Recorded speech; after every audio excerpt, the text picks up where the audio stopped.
White sauce pasta आपल्या सगळ्यांनाच खूप आवडतो. खूप टेम्प्टिंग सुद्धा दिसतो, पाहताच खावासा सुद्धा वाटतो. पण प्रॉब्लेम कुठे येतो? तर तो व्हाईट सॉस. तो व्हाईट सॉस कसा बनवायचा? कसा जमवून घ्यायचा? जास्त घट्ट तर होणार नाही ना, याची चिंता आपल्याला असते. मग आज मी तुमच्यासोबत ना अतिशय साधी सिंपल रेसिपी शेअर केली आहे. म्हणजे ना सॉस तुमचा कधीच बिघडणार नाही. प्रमाण इतकं अचूक तुमच्यासोबत शेअर केलंय ना, की अगदी जसा रेस्टॉरंटमध्ये पास्ता आपल्याला मिळतो ना, त्याच चवीचा तितकाच टेम्प्टिंग आणि तितकाच चविष्ट असा पास्ता कसा बनवायचा हे आज आपण पाहणार आहोत. आता पास्ता शिजवून घेण्यासाठी तर भरपूर पाणी गरम करून घ्यायचं. यामध्ये चवीपुरतं मीठ घालायचं आणि अगदी अर्धा चमचा तेल घालायचं. पाणी चांगलं कडकडीत गरम झालं की यामध्ये 1 कप भरून आपल्याला हे पास्ता घालायचा. आता पास्त्याचे वेगवेगळ्या शेपमध्ये येतात. आता मी इथं असे नळी टाईप घेतलेले आहेत. याला मॅक्रोनी खरं तर म्हटलं जातं. पण आपण याला पास्ताच म्हणूयात. किंवा असे गोल स्प्रिंग सारखे सुद्धा येतात किंवा वेगवेगळे शेप सुद्धा असतात. पण आता इथं जो आपण पास्ता वापरलाय ना, याच्या आतमध्ये पर्यंत छान असा सॉस जातो आणि खायला मस्त क्रीमी हा पास्ता लागतो. म्हणून सहसा मी याच पद्धतीचा पास्ता वापरते.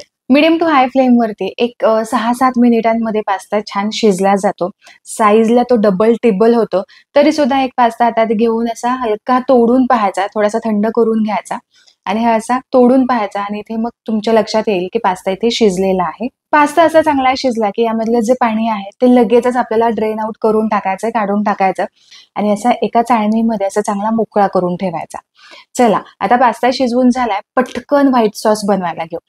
व्हाईट सॉस पास्ता बनवण्यासाठी पॅन हलकासा गरम करून घेतला आणि यामध्ये अगदी चमचाभर आपल्याला बटर घालायचंय. बटर चांगलं आपल्याला मेल्ट करून घ्यायचं आणि हलकंसं ते गरम करून घ्यायचं. बटर वितळलं गेलं की यामध्ये आपल्याला मैदा घालायचा आहे.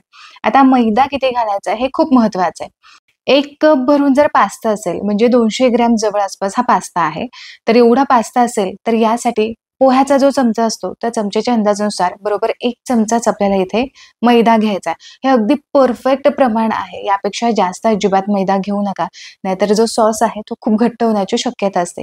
रेग्युलर पोह्याच्या चमच्यानुसार 1 चमचा भरून इथे मैदा घेतला. तो चांगला आपल्याला या बटरमध्ये भाजून घ्यायचा आहे. जोपर्यंत याचं टेक्स्चर काहीसं असं होत नाही तोपर्यंत आपल्याला हा चांगला भाजून घ्यायचा आहे. आता यानंतर यामध्ये आपल्याला दूध घालायचंय. पण इथे दूध घालत असताना सुद्धा प्रमाण अतिशय परफेक्ट मी दिलंय.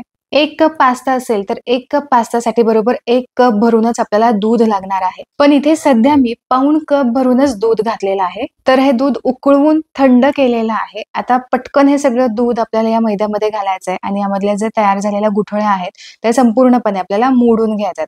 जसं जसं तुम्ही मिक्स करत जाल तसं तसं हे मिश्रण जे आहे ते चांगलं दाटसर व्हायला सुरुवात होते. पुढे जाऊन सुद्धा आपल्याला आणखीन पाव कप दूध लागणार आहे. सॉस बनवण्याचं प्रमाण जर तुम्ही बघितलं तर सगळं 1-1-1 असं घेतलेलं आहे. 1 कप पास्त्यासाठी बरोबर 1 चमचा आपल्याला इथे बटर घ्यायचं. 1 चमचाच इथे आपल्याला मैदा घ्यायचा आणि याचबरोबर 1 कप भरून आपल्याला दूध घ्यायचंय. यातलं पाऊण कप आता आपण वापरलेला आहे. आता इथे बघा सगळ्या गुठळ्या इथल्या मोडल्या गेल्या. यामध्ये अर्धा चमचा ऑरिगॅनो घालायचा किंवा अर्धा चमचा मिक्स हर्ब तुम्ही इथे घालू शकता आणि चिली फ्लेक्स घालायचं. चिली फ्लेक्स अगदी घरी तुम्ही सहज बनवू शकता. याचबरोबर अर्धा चमचा भरून आपल्याला इथे काळी मिरीची पूड घालायची. घातलेलं हे सगळं साहित्य या सॉसमध्ये आपल्याला चांगलं मिक्स करून घ्यायचंय. तर हे बघा साधारण 1 मिनिट भरासाठी पुन्हा मी परतून घेतलेला आहे. आता यामध्ये आपल्याला आवडत असेल तर चीज घालायचंय. नाहीतर तुम्ही असाच सुद्धा सॉस इथे वापरू शकता. तर इथे मी मोझरेला चीज वापरलेला आहे जे डाइस क्यूब मध्ये येतं. आता हे क्यूब जे आहेत ते पूर्णपणे वितळेपर्यंत आपण थोडेसे परतून घेऊ. जेव्हा आपण सॉस बनवतो त्यावेळेस गॅसची फ्लेम संपूर्णपणे लो ठेवायची म्हणजे आपल्या कंट्रोलमध्ये हा सॉस राहतो. इथे अगदी साध्या सोप्या पद्धतीने व्हाईट सॉस तयार झालेला आहे. आता हा सध्याला आपण साईडला ठेवूयात आणि पुढची तयारी करू. तर इथे माझ्याकडे ज्या घरामध्ये भाज्या होत्या त्याच इथे मी घेतलेल्या आहेत. 6-7 लसणाच्या पाकळ्या चिरून घेतलेल्या आहेत. मध्यम आकाराचा कांदा, टोमॅटो आणि शिमला मिरची घेतली. चौकोनी आकारामध्ये छोटे छोटे तुकडे करून घेतलेत. आता 2 चमचे भरून आपल्याला बटर पॅन मध्ये घालायचंय. बटर चांगलं वितळलं गेलं की यामध्ये आधी आपल्याला लसूण परतून घ्यायचा. लसणाला हलकासा रंग आला की चिरून ठेवलेल्या भाज्या यामध्ये घालायच्यात आणि या सुद्धा चांगल्या आपल्याला परतून घ्यायच्यात. भाज्या परतत असताना गॅसची फ्लेम आपल्याला हाय ठेवायची म्हणजे मग याचा कच्चेपणा सुद्धा संपूर्णपणे निघून जातो आणि भाज्यांचा जो क्रंचीपणा आहे ना तो सुद्धा टिकून राहतो. यासाठी हाय फ्लेम वरती फक्त मिनिटभरासाठी भाज्या परतून घ्यायच्या. इथे भाज्या संपूर्णपणे परतून झालेल्या आहेत. आता पुन्हा यामध्ये सुद्धा आपल्याला अर्धा चमचा ऑरिगॅनो घालायचं, अर्धा चमचा चिली फ्लेक्स घालायचंय आणि चवीपुरतं मीठ घालायचं. घातलेलं साहित्य यामध्ये मिक्स करून घ्यायचं आणि आपण जो सॉस तयार करून ठेवला होता, तो सॉस आपल्याला यामध्ये घालायचा आहे. आता जेव्हा आपण भाज्या परतून घेत असतो, त्यावेळेस सॉस पुन्हा थोडासा घट्ट होतो.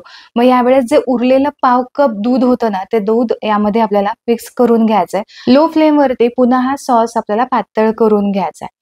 तर असं 1 कप भरून आपण इथे दूध वापरलेलं आहे. कदाचित जर तुम्हाला असं वाटलं, की अजूनही थोडासा सॉस आपल्याला दाटसर वाटतोय, तर आणखीन सुद्धा तुम्ही इथे दुधाचा वापर करू शकता. सॉस घातला, की यामध्येच आपल्याला पास्ता जो आहे तो चांगला मोकळा करून घ्यायचा आणि हा सुद्धा आपल्याला यामध्ये घालून चांगला मिक्स करून घ्यायचा. जर तुम्हाला जास्त तिखट आवडत असेल, तर यावरून पुन्हा आपल्याला काळी मिरी पूड घालायची आहे.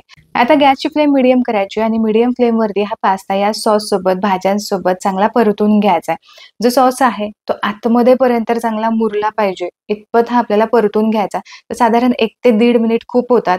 एवढ्या वेळेस पास्ता अगदी रेडी होतो. आता चांगला पास्ता मिक्स करून घेतला, की तुम्हाला जर आवडत असेल तर यावरून आणखीन थोडंसं चीज घालायचं. जितकं चीज तुम्ही घालाल ना, तितका मस्त चीजी व्हाईट पास्ता तयार होतो. पण हे संपूर्णपणे ऑप्शनल आहे. तुम्ही चीज जरी नाही वापरलं तरी सुद्धा चालेल. इथे चीज चांगलं मेल्ट झालेलं आहे आणि इथे आपला पास्ता तयार झाला. अजिबात वाट न पाहता गरमागरम हा पास्ता सर्व्ह करायचा आणि गरमागरमच एन्जॉय करायचा. गरमागरम हा पास्ता मस्त लागतो आणि एकदा थंड झाला, की मग सॉस सुद्धा पूर्ण घट्ट होऊन जातो. मग खायला ती मजा येत नाही. त्यामुळे हा पास्ता अगदी गरमागरम खायचा. जरी काही वेळानंतर तुम्हाला खायचा असेल, तरी थोडासा गरम करून घेतला तरी सुद्धा चालेल. आशा करते, की आजचा हा व्हिडिओ तुम्हाला आवडला असेल. व्हिडिओ आवडला तर व्हिडिओला लाईक जरूर करा. तुमच्या मित्रपरिवारामध्ये नक्की शेअर करा.